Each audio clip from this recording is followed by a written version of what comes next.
Hey guys, it's been a while since I've done one of these videos, but something happened today that has really been pressing me towards sharing this. So, for most of the last 13 years, I've worked as a drug and alcohol counselor. And the way that that would generally start is at first meeting someone, they would come in for a drug and alcohol assessment. We call them biopsychosocial assessments, where people would sit with me for about an hour to 2 hours, and through a series of questions, it would give me insight into various areas of their life, particularly what they've gone through historically, where they are at the moment, and where they desire to be. Of the thousands of drug and alcohol assessments that I conducted, I would say maybe one or two turned down something that I would offer at the beginning.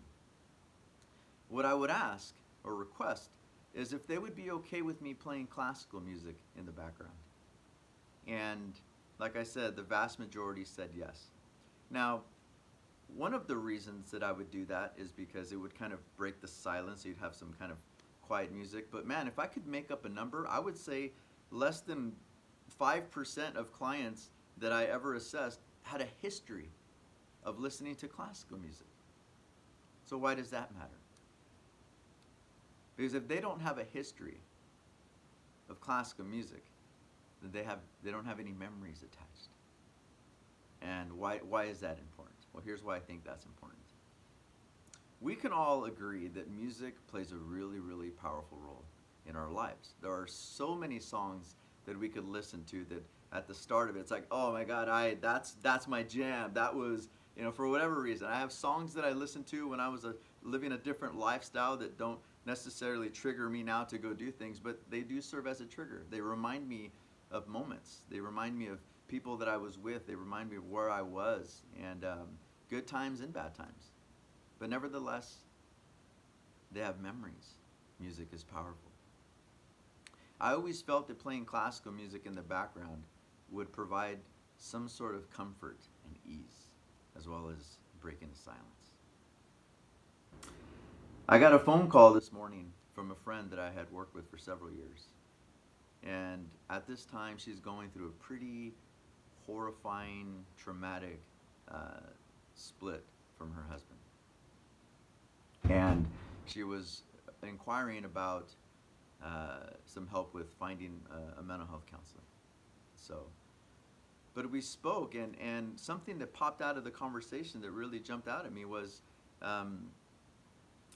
she was talking about these songs. She didn't know what to do. She didn't feel like doing anything. Found herself spending a lot of time sitting and not doing much. And she says, I can't watch TV and I can't listen to music, and music is my favorite thing to do.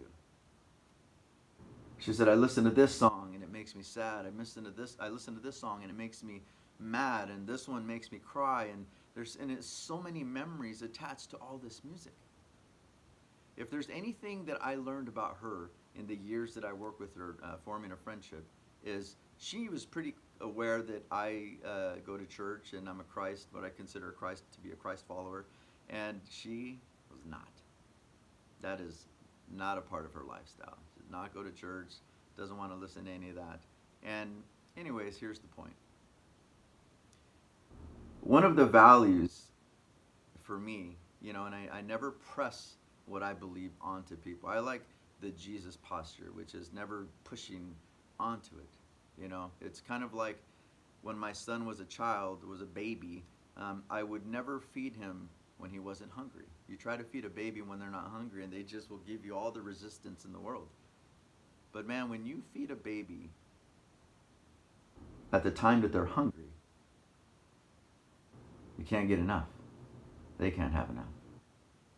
And so I've always been mindful of that when I think about my lifestyle as a Christ follower.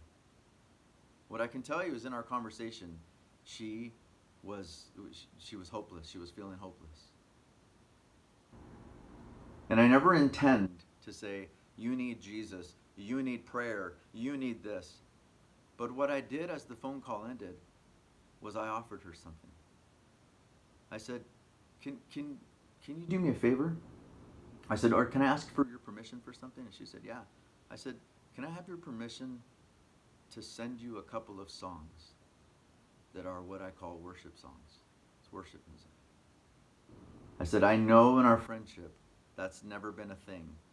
I said, but right now, I can't shake the feeling. I have to offer something. And she said, please do. I was scrambling to find songs. And I messaged my pastor, John Phelan, who I love deeply.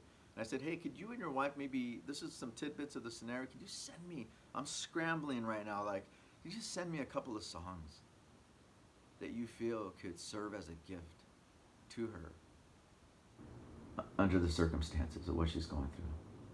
Which of course he did. That's why I love him. And the reason why I thought that those songs could serve as a gift is because it wasn't about whether she goes to church or not. It's not about spiritual, religious beliefs. What can make it a gift was these songs. It was a gift that she had never heard these songs because there's no trauma attached to the music. There's no negative memories attached to the songs. And I just thought, in the moment, how powerful is that? Like, what a gift to give someone, where you can send them something as an offering and it doesn't take them down a negative path. If I know anything about worship music, that is that when it comes down to it, it's not about whether it's spiritual or religious. It's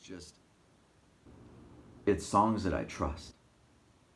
It's songs that I can rely on, that when I send them to someone, especially someone going through what she's going through,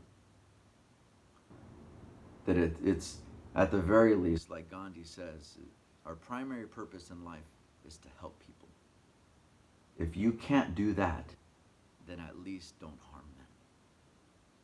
And if I know anything about these songs that my pastor and his wife are gracious enough to forward, is I'm not guaranteeing they're going to help, but at the very least, they will do no harm.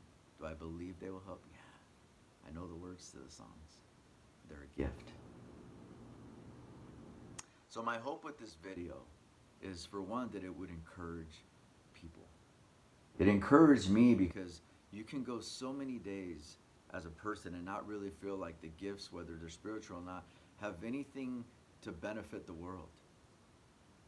But when you consistently live the life that you live according to your own purpose, and in my case, Christ's purposes for my life, you're in a position that when someone is suffering, they know who to come to. People are always watching. And sometimes you feel like you just living this life is just for you, but it's not. Living your life according to things that are meaningful and purposeful will always at some point have value for others. And I'm so grateful that in a moment of her struggle that she thought of me. And I'm so grateful that at this time when she thought of me, I had a gift that I can offer. So I hope that this video inspires people to continue doing the thing. I also hope that if you're going through something, this is not a video that says go find a Christian. That's not the point. But don't be afraid to reach out. Guys, we're in this together, and everybody needs each other. Stay blessed.